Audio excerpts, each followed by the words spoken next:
All right, Matt Weaver did the math for me. Like over 860 laps you've led in the past like three years. So can you talk about that and just finally to get this win that you deserve it? Yeah, you would have told me 10 years ago when we first came. Our very first trip was 2011. Wasn't for Camel Motorsports, but we came, blew 2 engines, made it in the race by 1/1000, qualified 30th, and we flipped. And it's been a race that's been on my radar, on my list for a long time. And we've come with a few teams. The last 3 years, especially with Campbell Motorsports, has been something special. I mean, like the speed we've had and the consistency we've had, the qualifying speed, the long run speed. We've led a lot of laps in a short period of time, and it just shows how good this car is. Mike Keene has been turning the wrenches on the stuff for Campbell Motorsports for over a decade, and him and I have found something I think that works really well here. But it's awesome to go come here against the field with the names like they have, Byron and. I'm drawing blank. Well, you had Noah, you had Eric, and Augie, and There's a lot of big names here, and for us to come here and run as well as we did on a national stage, Snowball Derby is a big deal to a lot of people. So for us to be as good as we've been at this moment in time is pretty dang special. But hold on a second, you've got a lot of other accolades to your name too. Yeah. You're a 6-time champion, 2-time champion, and you don't pay to race. I've heard this. I don't pay to race, right? But that's something special about Byron Campbell. He's given us a platform to build on for 10 years. And people don't see the struggle, right? They just see your successes. They don't see the times you were down or running 20th instead of top 2 or 3. And it's been something we've been working out real hard. And Mike Keene, Fury Chassis, myself, we've come here and we found something that clicked. But yeah, we were a 6-time SRL champion. I think we've won 60 or 70 SRL races. We won like 27 out of 30 in 3 years.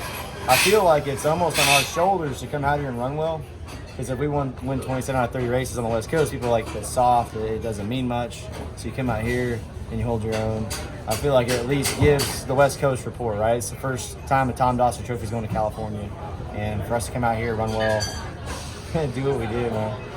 It's damn cool. Like, I can't believe we've the all-time lap leader for the Snowball Derby, right? Like, who would ever thought? And there's been some big names that have come and gone to the Snowball Derby, and to think we're at the top of that list is pretty dang cool.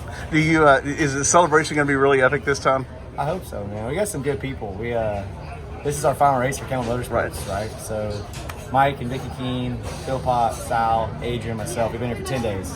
And then Cooley, my spotter, and some other Steve Apel, Jared Apel from Wisconsin came down the last few days to help us out.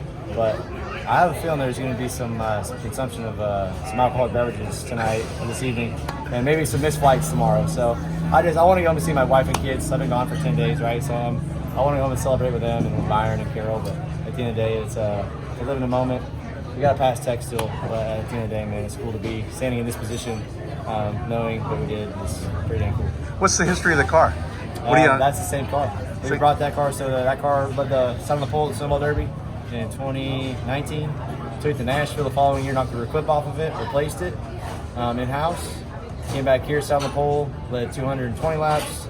Came back, sat on the pole, led 280 laps. Came back, sat on the pole, led, I don't even know how many laps led today. 250, 260, 270. And pretty much all of them. Just say all of them. It's still the same car, and it's been good to us. We rebuilt the motor, but that is a Pensacola car. That is what we run here. We ran that car here in April in a hauled ass, and it's still got good speed. And I think there's a lot of guys trying to find that, but I feel like there's something in the way I drive it, the way Mike's got it set up, and his track that suits what we got going on. The tire. I keep waiting to show up and have us be off on speed, right? Like, if you would have told me I'm gonna come back here and lead the same amount of laps again, like, what are the odds of that? Like, there's something always changes. There's some really smart people doing some big things at other chassis companies trying to catch up. And for us to be able to come here at this one track and have the car we have that's something other people would like to have, for sure. Your car owner, like I said, they're retired after this year. This is their last Snowball Derby. Tell us a little bit more about the history, the relationship you have with your car owner and what that means, getting the win in their final start of the Snowball Derby. Right. I don't think you couldn't script it any better. Byron and Carol put us in this position a decade ago and have been behind us when we're struggling and we haven't hit it right. Well, Mike and I have missed it and we've been 20th, in qualifying in the race. For them to stay behind us, continue to give us the tools we need, have the faith in us to give us a platform, right? Because you got to build on something. And Mike, myself, and all the team, we've worked hard in the off seasons, and every time we come back, we're always putting our best foot forward. But you're never guaranteed anything in life. And Byron Campbell has given us the opportunity to race in the SRL Southwest Tour for the last 10 years.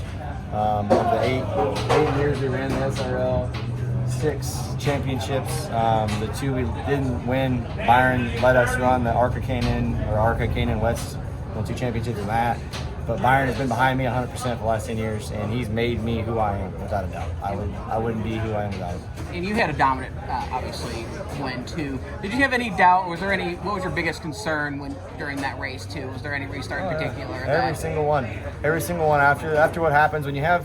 I think what happens is you lead enough laps. The guy in second he sees an opportunity, he's going to take it, right? He's got to get to you and get to you fast. And that last one with Smith going 3 wide into 1, that could have gone south in a hurry. And those are the kind of circumstances where luck comes into play. They're going to make some brash decisions based off the fact that they need to win. They're going to do everything they can, but you're trying to do all you can to hang on. You were described to me earlier today as the stock car racer that is probably the best that no one or that most people has never heard of. How does that make you feel? Who said that? Weaver told me that. I think, it's something special. Come here running against Barry and Byron. Those guys, they've been doing this for a long time, and it's cool to see them come here because it puts super late model racing on the map, especially at the Derby, which puts me on the map because I'm racing against them, right? And I beat them, it makes me look good. But at the end of the day, it's pretty dang cool because I'll never make it in NASCAR. I'm too old, don't have the money behind me, it costs too much. But I love this. I love super late models. I love working on them. That's all I do, right? We work on super late. Racing is the pastime. The working on them is what I do full time. Driver coaching, helping younger kids, trying to be better at my craft. Mike and I are working on our communication, but I think that's part of the special. What's special about this is Mike and I have been together 10 years, crew chief. And I've been working on them with him side by side for the last 10 years. And there's a relationship there, I think, when you're hands-on, mechanically inclined and driving, that you see things differently than you would from a guy that just shows up per se and doesn't necessarily work on them on a day-to-day basis. So I think that's a big part of our success as well. Well, congratulations. I appreciate it.